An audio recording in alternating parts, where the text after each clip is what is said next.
Welcome back to the channel, everybody. Today, we're going to be focusing on the 10 rules of fight camp for me. When fight camp starts, what are 10 things I put myself through that other people probably don't do? These are very important to me, and although they might not actually make me win the fight, I very often believe they play a part in my victory. So we'll roll the intro, and we'll get to the 10 rules of my fight camp.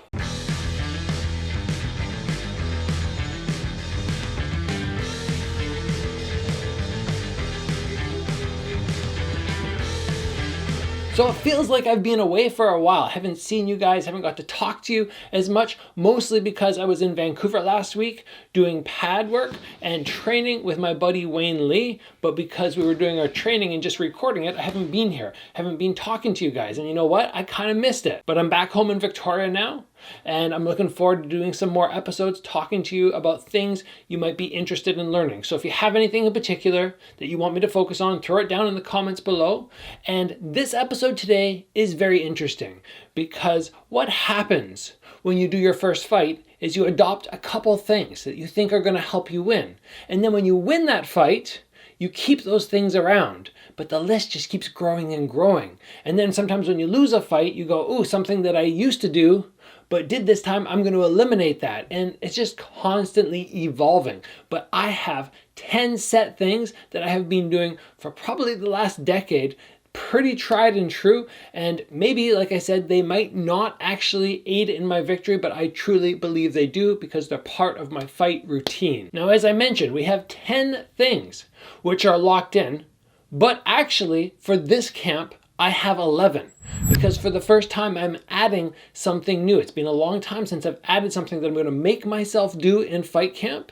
And for this one, the new thing that I'm going to add is 2 times a day, after breakfast and before bed, I am going to take the Optimizer's magnesium, which I have talked to you guys about already on this channel.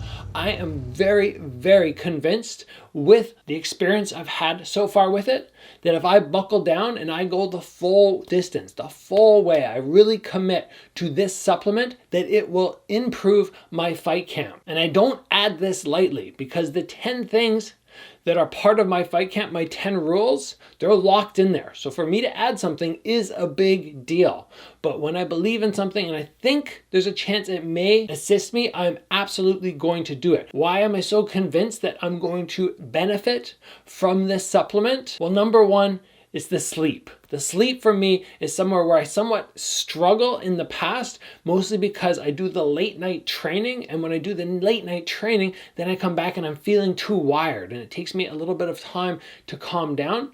But I've been finding if I take the magnesium before bed, I chill out that much quicker and I'm able to fall asleep quicker, which means longer rest time, which means the next day I am more recovered. I've also been noticing in the first couple weeks of my fight camp that my body is not quite as fatigued in certain ways as it used to be in the past, to the point where the lactic acid and the fatigue is just overwhelming. That hasn't been happening. And I have been on the ball taking the Optimizer's magnesium, and that's something that I'm crediting to that because I haven't done anything else massively different yet. So if you are interested in taking your health and your fitness to the next level, like I'm trying to do right now, you guys can head over to magnesiumbreakthrough.com/Gabriel. Use the promo code Gabriel10 to get yourself 10% off this fantastic supplement. And now that we've talked about what I'm going to add, let's talk about my pre-existing rules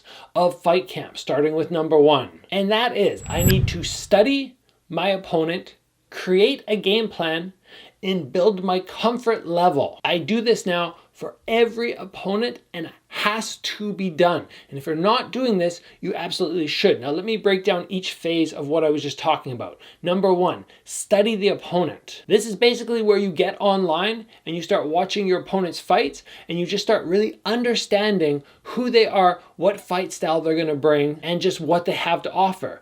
Then we move over to the game plan. The game plan is when we go to the gym and we start executing time and time again how we're going to defeat this guy, how we're going to take advantage of the weaknesses they have and stop the strengths that they have. And then finally, we move on to building the comfort level.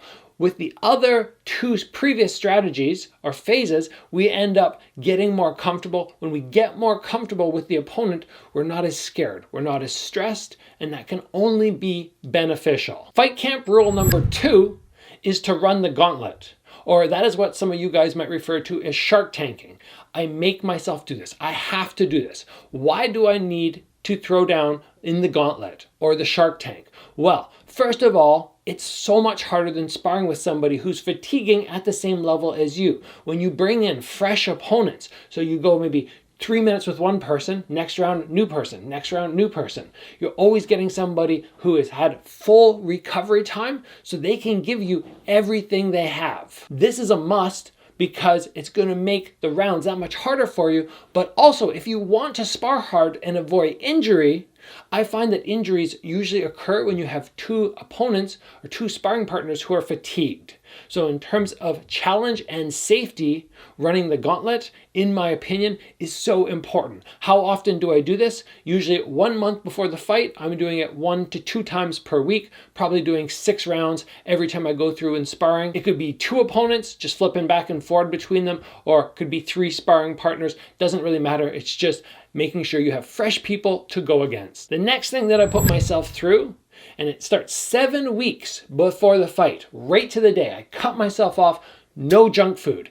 Anything that might be bad, chips, pop, although I don't normally take those in anyway, but chocolate, anything in terms of being unhealthy for your body is lopped off. It does not go into my system. I'm trying to reduce inflammation. I'm trying to make sure there's not lots of sugar that's going to cause my body to break down and not be able to recover as quickly. And I just want to put proper fuel so I'm able to get the most out of my workouts and make sure I'm not getting injured and I'm able to recover fast. Something I've been doing since pretty much my very first fight. I never break. I never have that mental snap where I go, oh, I need to go and get a chocolate bar. I'm in the middle of camp, but it doesn't matter. No, I've never had that. And it's absolute rule, which I never ever break. The next rule of fight camp is in regards to my pad work. I basically go, how many rounds am I going to be fighting? If I'm doing 3 rounds, I have to add 1. Always add 1 round to your pad work. If I'm doing 3 minutes, I have to add a minute. So we're doing 4-minute rounds. And if I get a 1-minute break in the fight, I lop that down and I get half of it for a 30-second break. So if I'm doing a title fight, I need to put in 6 rounds, 4 minutes with a 30-second break. And that is how I make sure my cardio is 100% on point and I'm getting those really crazy hard pad rounds that will hopefully be equivalent to the challenge of the fight. I have been doing this for at least 6 or 7 years now, and it is absolute must in my training camp. I never stray from it. The next nasty thing I do to myself, which is an absolute rule again, is 400-meter sprints. I absolutely despise this workout. They actually scare me when I go to the track. I run all the way around as fast as I can. Usually a minute 5 to a minute 10 is a pretty good pace for me. I take 1 minute off and I do it again, and then a minute off and I do that again. My rule of fight camp is I need to do it 2 times per week, starting 4 weeks out from the fight. So I get 4 weeks of this crazy hard drill, 4 weeks, 2 times per week. That's 8 times I have to go to the track and just be so scared of the workout that's ahead. And of course, it's not only 400-meter sprints. I still do short distance sprints, warm-ups, usually stair runs, and then a cool down. But the 400-meter sprints are part of my training camp routine. The ritual of having to go through these gives me that confidence in my cardio, which is so important to me. The next rule of fight camp, which will probably make 0 sense to you, is no sushi 3 weeks before the fight. Now I'm going to explain to you why I do this, because most of you are going, oh, sushi, I thought sushi was super healthy. And you'd be right. Sushi is a great food to take in. And it's something that I kind of wish I allowed myself to do, but it is one of my favorite foods. And because it's one of my favorite foods, about a decade ago, maybe even longer than that, I started cutting it out close to fight camp to make myself just that extra on edge. It just kind of makes me a little bit upset that I basically cannot have my favorite food, and that helps me get in that fight mode where I just have to switch from being kind of a nice, warm-hearted guy to all of a sudden being like, oh, I'm starting to get in that fight mode. I just have to have something click. And that's something for me that just gives me that extra little drive, that extra little, I just don't like this. And I don't like what my opponent's making me do, although he has nothing to do with it. But for some reason, I've continued to do it time and time again. And now it's part of the routine and I will not break it. So no sushi for me 3 weeks before the fight. The next thing, which I also cut out before competition, is sex. It's something that I've made sure that for 1 week before competing, I avoid completely. And does it make a massive difference? I don't know. But again, just like cutting out sushi, it's something which makes me a little bit upset, and it's something I put myself through. Plus, I want to be in that kind of fighter mode, and I don't want to be thinking about anything related to love. So in terms of me eliminating it, and really focusing just on the fight, I find that something very important to me. And again, this is an area I do not compromise. And I'm sure my wife is a little sad about that, but it's a necessary part of my fight camp rules. The next rule is actually something that I added about 5 years ago, I want to say. And this is actually probably the nicest one of the whole list of things I do to myself. And this is, during fight camp, I have to take 2 sessions off. I make myself take 2 sessions off. Even if I'm feeling fantastic, I go, okay, you know what? We're about 3 weeks in and my legs are a little sore this morning. Instead of going for a run, I'm gonna rest. And then a little deeper in fight camp, instead of doing 2 sessions in 1 day, I'll have one moment where I give myself 1 day.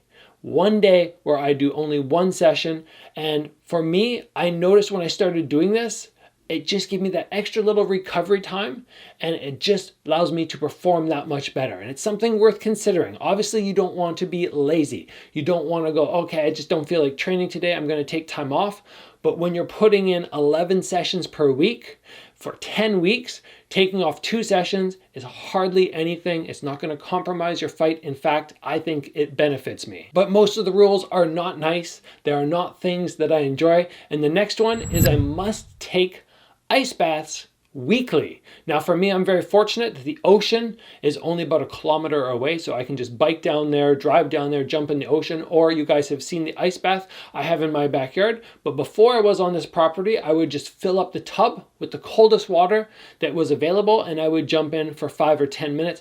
It helps so much. You guys might not believe me, but it really does. It's kind of the equivalent to the Bioptimizer's magnesium. It makes a massive difference. And until you actually go and try it, you will probably not believe me. But ice baths and the magnesium, both a must in fight camp. Get in there, plunge into the cold water, let your body sort of get rid of all the waste that's built up, all the fatigue that's built up, and same thing with the Bioptimizer's magnesium. Both of them are going to help you so much. And my last rule of fight camp is to make sure I complete all my fitness tests. I have about 5 or 6 of them that throughout fight camp, I make sure I do, and I make sure I'm able to hit whatever numbers I did in the previous fight camps. Now, I already have a video. I will link it up there where I go through a number of little fitness tests I put myself through. Some of them are very basic, like jumping on the treadmill, putting it on 10 miles per hour and running for 10 minutes. This one might not sound entirely difficult, but it really is unless you are an amazing runner. And this is something that you just really have to wrap your head around because you see the seconds clicking by, clicking by, clicking by. And if you start to fatigue around 3 or 4 minutes, you're going, shoot, I'm not even halfway there. Some major mental toughness is required. I have other ones that are very hard as well. Actually, I just did one yesterday where you do 5 chin-ups, 10 kettlebell swings, 15 push-up burpees, and 20 jumping jacks. That's one round. You have to do 10 as fast as you can. And I have my normal time locked in, so I know exactly whether my cardio is good or mediocre and what I need to do to make the adjustments. So these little fitness tests where you actually know how in shape you were last camp and the camp before that, and then how in shape you are right now, they are vital to me making sure I'm confident in my cardio levels. And again, something I would never sacrifice, and I always go through the motions of making sure I complete them. And those are my 10 rules of fight camp. Those are things I do not compromise on. I make myself do time and time again, and guess what? They have seemed to be successful for me. So if you have any of those that you think, ooh, that's interesting, I want to add that in, I suggest you do. And always make alterations to your fight camp rules. When you do that, you're constantly going to be challenging yourself and making yourself that much more dangerous when you step in the ring on fight night. If you guys enjoyed this episode, please give it a like. If you haven't already, join the channel, get subscribed. Train hard, guys, and I'll see you back here soon for another video.